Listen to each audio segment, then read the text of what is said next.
guys, today I'm going to work through the worked examples from exercise 4.4, which involves indices, and this is from your Jacplus Year 12 textbook.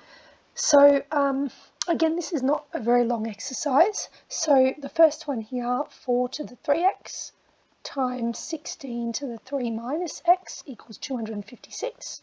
So if we want to solve this, we have an equal sign, and if we have the same base, then we're able to eliminate the base. So at the moment we don't have the same base, but we can see that there is a common base between all of them. So we can leave the 4 and we can do 4 to the power of 2 times 3 minus x. So 4 squared is 16, so that's where that 4 comes in. And then 4 to the power of 4 is 256. So now that we have an equal sign and the same base, well, now we can get rid of the bases and just write it as 3x. Remember, when we multiply indices, we add them. So you might like to do the addition of those indices before you delete the base. Then, you can make sure you don't accidentally multiply. But either way is fine. So 3x plus 2 times 3 is 6. 2 times negative x is negative 2x. Equals 4, and now I can collect like terms as usual, so x equals 4 minus 6 is negative 2. So there's the first one. Let's see the next one. So 7 to the x minus 3 minus 3.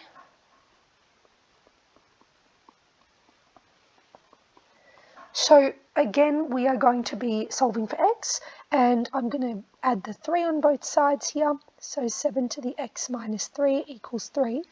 And now, well, I have to undo this indices, and the opposite of indices is logs, so it's log 7 on both sides. So what happens, this log 7, well, that's 1, and that will get rid of our base there, so we get the x minus 3 out. And of course, then we just add 3 on both sides. So x equals log 7, 3 plus 3. All right, so the next one, we've got 5 to the x minus 25 times 5 to the x plus 1 equals 0. And this is just using null factor law as per usual. 5 to the x minus 25 can equal 0, and 5 to the x plus 1 can equal 0. So let's add 25 on both sides, and let's minus 1 on both sides. Now, this one here, you can probably see quite clearly, you don't need to make the same base here if you don't want, because you can probably see 5 to the power of 2 is 25. So our answer will be x equals 2.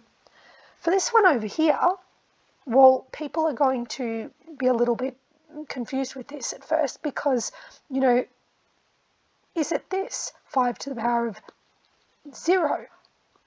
Well, no, because 5 to the power of 0 equals positive 1. You're not going to ever get a negative result. So the point is that this we have to reject. Because even if you had 5 to the power of negative 1, that would be 1 over 5 to the power of 1. So you're never going to get a negative value there. So if we have a negative, it means we have to reject that solution. The last one, so 3 to the 2x minus 9 times 3 to the x plus 14 equals 0. So we see we've got 3 terms, and we see something common, and the common thing is the 3 to the x. So that's 3 to the x squared right there. And then, well, you can probably see that it's a z1. Let z equal 3 to the x, which means z squared minus 9z plus 14 equals 0. And then we'll just, as usual, we cross-factorise neg 7 times neg 2, so neg 2x, or z I should say, minus 7z equals neg 9z. That is what we want. So it's z minus 7, z minus 2 equals 0. And now, well, z equals 7 and z equals 2, but we're not solving for z, we're solving for x. and it's 3 to the x equals 7 then, and 3 to the x equals 2. Let's undo that. So this is going to be, well, we can take the log 3 of both sides.